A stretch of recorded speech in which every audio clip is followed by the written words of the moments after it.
ಕೇಂದ್ರದ 15 ಹಣಕಾಸು ಆಯೋಗದಿಂದ ಗ್ರಾಮ ಪಂಚಾಯತ್ಗಳಿಗೆ ಇನ್ನೂ ಹಣ ಬಿಡುಗಡೆ ಆಗಿಲ್ಲ. ಇದು ಸಾಕಷ್ಟು ಸಮಸ್ಯೆಗಳು, ಸವಾಲುಗಳು ಕೂಡ ಎದುರಾಗ್ತವೆ. ಈ ಬಗ್ಗೆ ಮಾತನಾಡಲಿಕ್ಕೆ ಸಚಿವರಾದಂಥ ಪ್ರಿಯಾಂಕ ಖರ್ಗೆ ಕೂಡ ನಮ್ಮ ಜೊತೆ ಇದ್ದಾರೆ.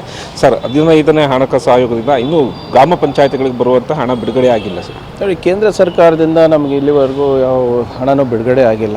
15ನೇ ಹಣಕಾಸು ಇರ್ಬೋದು, ವೇಜ್ ಪೇಮೆಂಟ್ ಇರ್ಬೋದು, ಮೆಟೀರಿಯಲ್ ಬಿಲ್ ಪೇಮೆಂಟ್ ಇರ್ಬೋದು, ಯಾವುದೂ ಕೂಡ ಆಗಿಲ್ಲ. ಇದ್ರ ಬಗ್ಗೆ ನಾವು ಸಾಕಷ್ಟು ಬಾರಿ ಪತ್ರನೂ ಬರೆದಿದ್ದೀನಿ, ಅವ್ರ ಮನೆ ಬಾಗಿಲು ಹೋಗಿ ಕಾಯ್ಕೊಂಡು ಬಂದಿದ್ದೀನಿ. ಆದರೂ ಕೂಡ ಯಾವುದೇ ರೀತಿಯಾದಂಥ ಸ್ಪಂದನೆ ಇಲ್ಲ.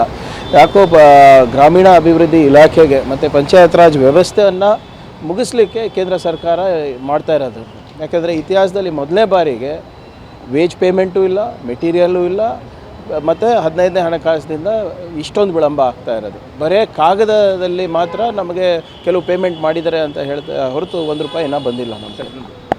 ಬರಗಾಲ ಆಗಿದೆ, ಬೇಸಿಗೆ ಬರ್ತಾ ಇದೆ, ಕುಡಿಯುವ ನೀರಿಗೂ ಸಮಸ್ಯೆಗೂ ಕೂಡ ಎದುರಾಗ್ತಾ ಇದೆ ಗ್ರಾಮ ಪಂಚಾಯತಿಗಳಲ್ಲಿ. ಈ ವಿಚಾರದ ಬಗ್ಗೆ ನೋಡಿ, ಕುಡಿಯೋ ನೀರಿನ ವಿಚಾರದಲ್ಲಿ ಈಗಾಗಲೇ ಮಾನ್ಯ ಮುಖ್ಯಮಂತ್ರಿಗಳು ಭಾಳ ಸ್ಪಷ್ಟವಾದಂಥ ಆದೇಶ ಕೊಟ್ಟಿದ್ದಾರೆ. ಈಗಾಗಲೇ ನಮ್ಮ ಇಲಾಖೆಯಿಂದ ಪ್ರತಿಯೊಂದು ಸಿ ಇ ಒ ಖಾತೆಯಲ್ಲಿ ನಾವು ಆಗಲೇ ದುಡ್ಡನ್ನು ಇಟ್ಟಿದ್ದೀವಿ. ಅದ್ರ ಜೊತೆಗೆ 800 ಕೋಟಿಗಿಂತ ಹೆಚ್ಚು ದುಡ್ಡು SDRFನಲ್ಲಿ ಕೂಡ ನಾವು ಇದೆ. ಬರ ನಿರ್ವಹಣೆಗೆ ದುಡ್ಡಿನ ಕೊರತೆ ಇಲ್ಲ.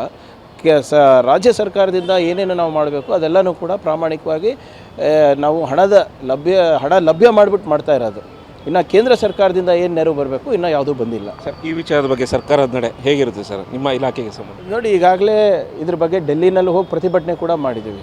ಬರೀ ಟ್ಯಾಕ್ಸಸ್ ಡೆವಲ್ಯೂಷನ್ ಬಗ್ಗೆ ಅಷ್ಟೇ ಅಲ್ಲ, ನಮ್ಮ ಏನು ಉದ್ಯೋಗ ಖಾತ್ರಿಯನ್ನು 100ರಿಂದ 150ಗೆ ಮಾಡೋದಿರ್ಬೋದು, ವೇಜ್ ಪೇಮೆಂಟ್ ಇರ್ಬೋದು, 15ನೇ ಹಣಕಾಸಿಂದ ಆಗ್ತಾ ಇರುವಂಥ ವಿಳಂಬ ನೀತಿ ಇರ್ಬೋದು, ಇವೆಲ್ಲದ ಬಗ್ಗೆ ಹೋಗಿ ಚರ್ಚೆ ಮಾಡಿದ್ದೀವಿ.